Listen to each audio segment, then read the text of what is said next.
देखिए यहाँ पर नंबर सीरीज का एक नया क्वेश्चन बहुत ही इंटरेस्टिंग है। क्वेश्चन को देखिए और मैं आपको बताऊंगी इस क्वेश्चन के अंदर इसको फाइंड आउट करने का सबसे बढ़िया तरीका, यानी कि पैटर्न को किस तरीके से फाइंड आउट कर पाते हैं, किस तरीके से हम विद प्रैक्टिस और विदाउट प्रैक्टिस भी अगर माइंड को यूज करें तो इजीली पैटर्न को फॉलो किया जा सकता है। सबसे पहले क्वेश्चन देखिए स्क्रीन के ऊपर, find the missing number 24, 60, 120, 210 and then आपको मिसिंग नंबर फाइंड आउट करना है। For the missing number you have a 4 options over here and you have to choose one option and then you can fit your basically number according to your pattern. So now we are going to use the pattern. देखिए सबसे पहले मैंने आपको एक चीज़ बताई हुई है, सबसे इम्पॉर्टेंट एंड बेसिक फंडा जो कि नंबर सीरीज के लिए, कि आपको इन सबके बीच का ना डिफरेंस देखना है। अगर आप उस डिफरेंस के अंदर एक पैटर्न को आइडेंटिफाई कर पाए तो आप डेफिनेटली इसको यूज़ कर पाएंगे, क्लियर कर पाएंगे। सबसे पहले देखिए 24 आपको यहाँ पर दिया हुआ है और उसके बाद नेक्स्ट नंबर आपको दिया हुआ है 60।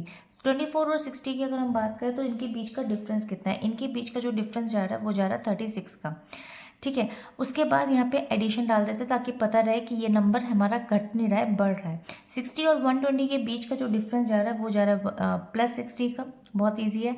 उसके बाद 120 एंड 210 के बीच में जो डिफरेंस देखे तो 80 + 1 यानी कि 90 का। तो इसके बाद सो ऑन। अब आप देखिए 36 यहाँ पे 30 होता तो मैं समझ सकती थी कि बेसिकली ये 3 का 2 एंड देन 3 3 ज़ा 9 एंड देन 120 ऐड होता, बट यहाँ पे है 36, देन यहाँ पे है 60 एंड देन यहाँ पे है 90। तो किस तरीके से इस पैटर्न को फॉलो करेंगे, देखिए बहुत इंटरेस्टिंग है। ये मुझे पता है कि 6 6 ज़ा 36 होता है।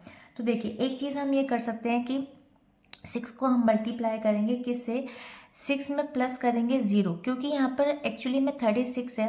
तो देखिए इसको किस तरीके से कर सकते हैं, तो ये आपका बन गया, तो ये हो गया 6 मल्टीप्लाई बाय 6 + 0 होता है 6, यानी कि ये एक पैटर्न जो कि 36 हमें चाहिए था प्लस वाला, वो हमारे को यहाँ मिल गया इस पैटर्न से। अब देखिए नेक्स्ट में हम करेंगे यहाँ पे 6 हमारा कॉमन है क्योंकि ये 6 की डिविजिबिलिटी सब डिजिट 6 से डिविजिबल हो रही है। तो 6 को मल्टीप्लाई करेंगे किससे, देखिए अब 6 के अंदर हम क्या ऐड करेंगे, बेसिकली कैसे, 6 को अगर डिवाइड करते हैं 60 से तो मेरे पास यहाँ पर आता है 10, यानी कि 10 मेरा बच गया। तो 10 के लिए 6 + 4 अगर मैं करती हूँ तो मुझे पता है यहाँ पर 10 होता है, तो मेरा नंबर निकल गया 6 × 10 दैट इज 60। देखिए +60 मेरे पास आ गया यहाँ पे नेक्स्ट नंबर भी। इसी तरीके से देखिए अगर मैं यहाँ पे 6 कॉमन निकालती हूँ तो 6 से इसको डिवाइड कर लेते हैं, तो 6 1 ज़ा 6 एंड देन 3, 6 5 ज़ा 30।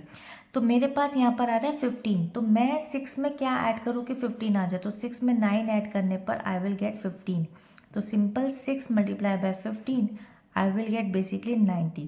तो देखिए पैटर्न कितना इजीली हमें क्लियर हो पा रहा है, इतना डिफिकल्ट पैटर्न को भी आप इजीली समझ पा रहे हैं। अब मिसिंग टर्म निकालने के लिए सबसे इजी तरीका, नेक्स्ट नंबर को फाइंड आउट करना सबसे ज़्यादा डिफिकल्ट टास्क है शायद से। देखिए यहाँ पर आपको 6 कॉमन था, ये तो पता है कि 6 आपका कॉमन लेकर चल रहे थे आप, और यहाँ पर 6 में क्या एडिशन करें ताकि आपका नया नंबर मिल जाए, यही एक इंपॉर्टेंट चीज़ है। यानी कि हमें यहाँ पे डिफरेंस नहीं पता, डिफरेंस निकालने के लिए देखिए सबसे इंपॉर्टेंट चीज़ 0 एंड 0 के बाद 4 आया था, 4 के बाद 9, तो 0 और 4 के बीच में जो डिफरेंस है वो है 4 नंबर का। फिर आया आपका यहाँ पे इंक्रीज होके 5 नंबर का डिफरेंस, तो क्यों ना हम इसका इंक्रीज करके एक नंबर एक्स्ट्रा यानी कि 6 नंबर का डिफरेंस ले, विच इज़ 15।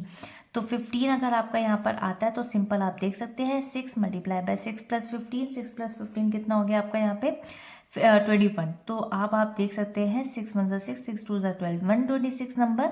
तो 2 110 के अंदर अगर आप 126 नंबर को एडिशन करते हैं so you will get basically 336। अब आप देख सकते हैं ऑप्शन में B option will be the correct answer, यानी कि 336 नंबर आ रहा है। इस तरीके से इस डिफ़िकल्ट पैटर्न को भी कितनी इजी वे में आप समझ करके अपने आप निकाल सकते हैं। पैटर्न बहुत सारे होते हैं बट उसको कहाँ से निकालना है विद प्रैक्टिस आप समझ पाएंगे, और आई होप कि ये बहुत ही इजी लगा होगा आपको। मिलेंगे इसके नेक्स्ट क्वेश्चन में एक और नई वीडियो के साथ, तब तक के लिए बाय बाय।